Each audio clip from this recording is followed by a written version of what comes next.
बात की शुरुआत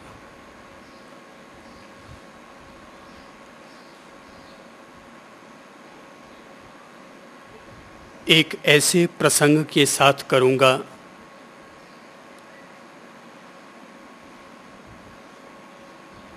जिसका प्रभाव मुझ पर भी रहा है।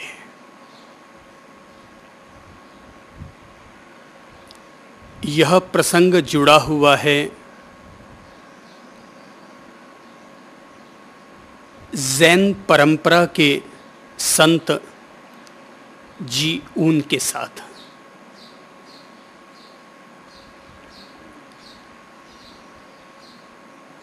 कहते हैं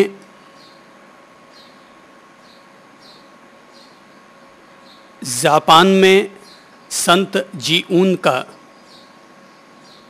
जबरदस्त प्रभाव था। संत जी ऊन बड़े अच्छे विद्वान थे, अच्छे प्रवक्ता थे। लोग उन्हें सुनने के लिए गांव दर शहर उन्हें बुलाया करते।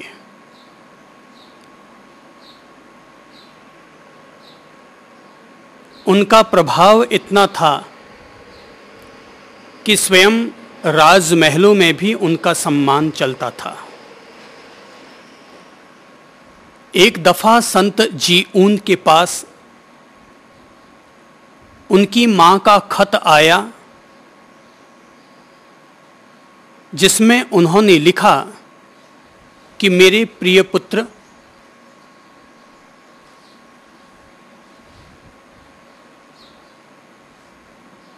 निश्चय ही तुम मेरे यशस्वी पुत्र हो और मुझे तुम पर अत्यंत गौरव है। मुझे खुशी है कि मैंने भी संन्यास लिया और तुमने भी संन्यास लिया। लेकिन इन दिनों मुझे सुनने में आ रहा है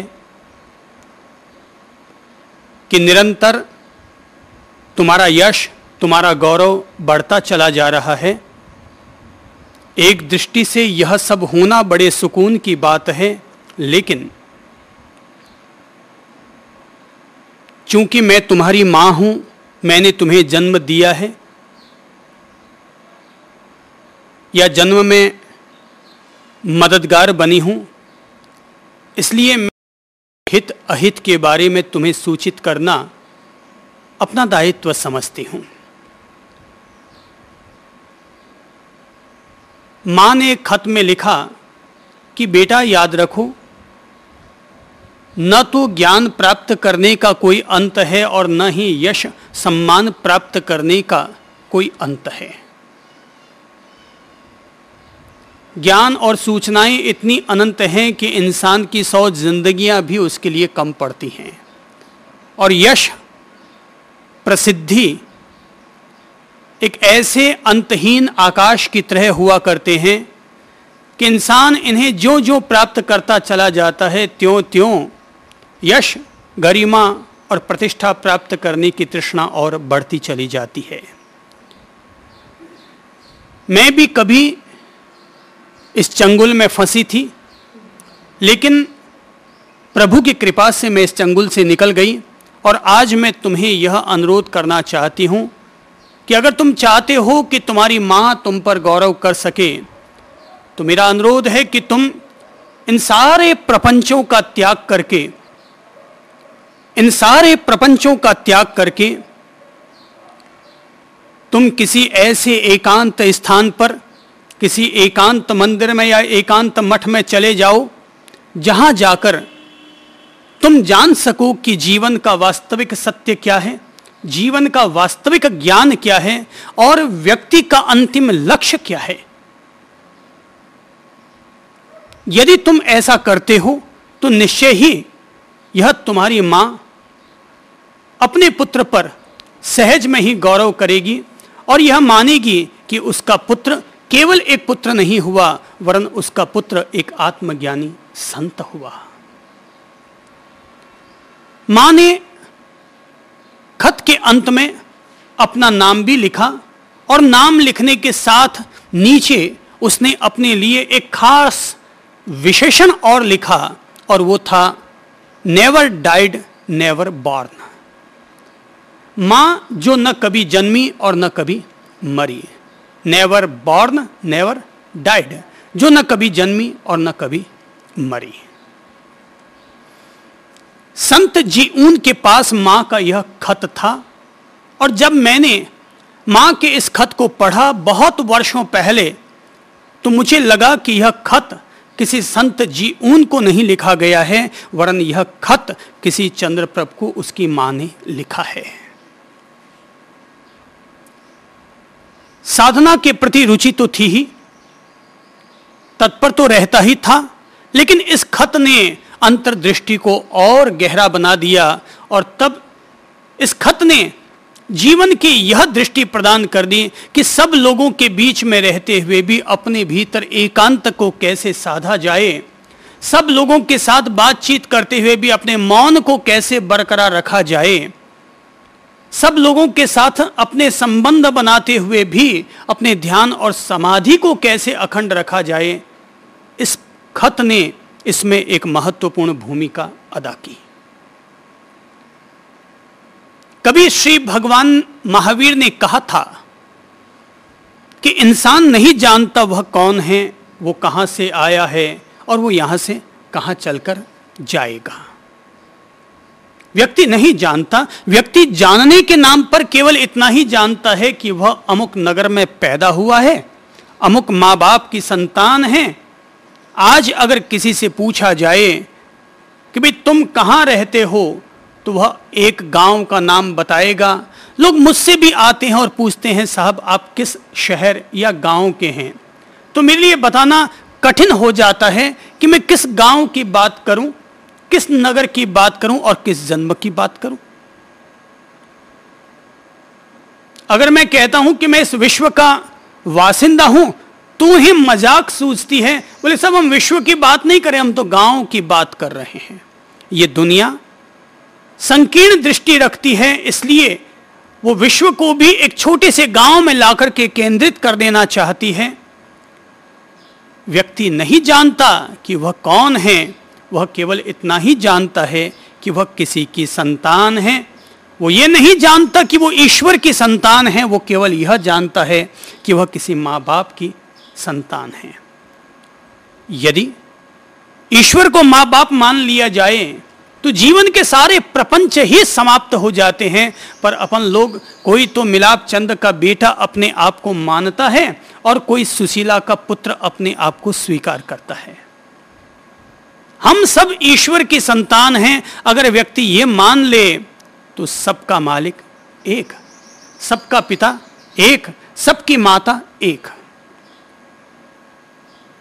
व्यक्ति नहीं जानता वह इस पृथ्वी ग्रह पर कहां से आया है। वो ये भी नहीं जानता कि वो किस दिशा विदिशा से आया है। वो ये भी नहीं जानता कि वो यहां से अपने शरीर का त्याग करके किस लोक की ओर जाएगा। ज्ञानी व्यक्ति, जीवन के पल पल का बोध प्राप्त करने वाला व्यक्ति यह भली भांति जानता है वह किसी प्रकाश के लोक से आया है और वापस किसी प्रकाश के लोक की ओर चला जाएगा। एक ज्ञानी व्यक्ति अपने जीवन में ऐसे पाप कर्म नहीं बटोरता कि जिसके चलते वह किसी प्रकाश के लोक से आए और वापस किसी अंधकार के लोक में चला जाए। यदि प्रकाश के लोक से आने वाला व्यक्ति अज्ञान के लोक में चला जाए तो इससे बड़ा उसका अज्ञान और कोई नहीं होगा। मैंने कहा ज्ञानी व्यक्ति, न कि यह कहा कि अज्ञानी व्यक्ति।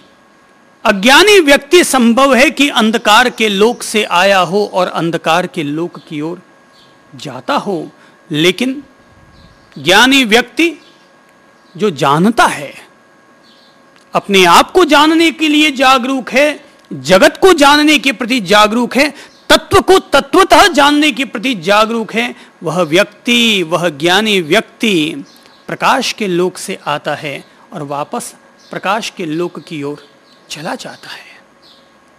यही इंसान की आत्म विजय है।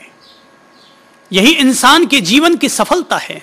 एक ज्ञानी व्यक्ति के जीवन की सफलता और सार्थकता इसी में है कि उसने जीवन भर ये बोध बनाए रखा कि वह एक प्रकाश के लोक से आया है और वापस उसे उसी प्रकाश के लोक का पथिक होना है। भले ही तमोगुण, भले ही अंधकार उसके इर्द गिर्द क्यों ना आ जाए, भले ही चित्त के क्लेश संक्लेश उस पर हावी क्यों ना हो जाए, लेकिन इसके बावजूद वो अपने आप को अंधकार में आवृत नहीं करता, वो अंधकार में डूब नहीं जाता। माना कि अपन सब लोगों का जन्म किसी दलदल में होता होगा, लेकिन वो दलदल का कीड़ा नहीं बनता, वरन दलदल में पैदा होकर के भी कमल का फूल बन जाता है। बस यही है सफलता, एक ज्ञानी व्यक्ति की सफलता। संसारी व्यक्ति की सफलता तो इसमें है कि व्यक्ति अपने आप को धनी, संपन्न, समृद्ध बना बैठा तो कहा जाएगा कि इसने 10 फैक्ट्रियां खोल ली है, यह सफल हुआ।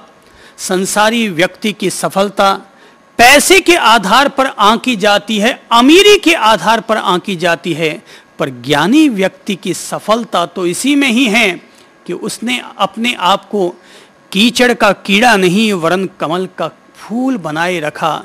मुक्ति के कमल का फूल, अनासक्ति के कमल का फूल, आत्मज्ञान के अमृत का फूल, यह उसके जीवन की विशेषता होगी। और यही कहलाता है आत्मज्ञान, यही कहलाती है मुक्ति व्यक्ति की। ज्ञानी लोग कहते हैं कि व्यक्ति जान लेता है, जानने के अपने अपने मापदंड होते हैं कि वह कहां से आया है, कहां जाएगा, कैसे आया है, कैसे जाएगा, यह व्यक्ति जान लेता है। पहला सोपान है जानने का, और वो है ज्ञानी जनों के द्वारा कही गई पवित्र किताबों के उपदेश, ज्ञानी जनों के द्वारा लिखी गई पवित्र किताबों का प्रकाश, कि जिसके जरिए इंसान जानता है कि वह वास्तविक तौर पर कौन है, उसके जीवन का वास्तविक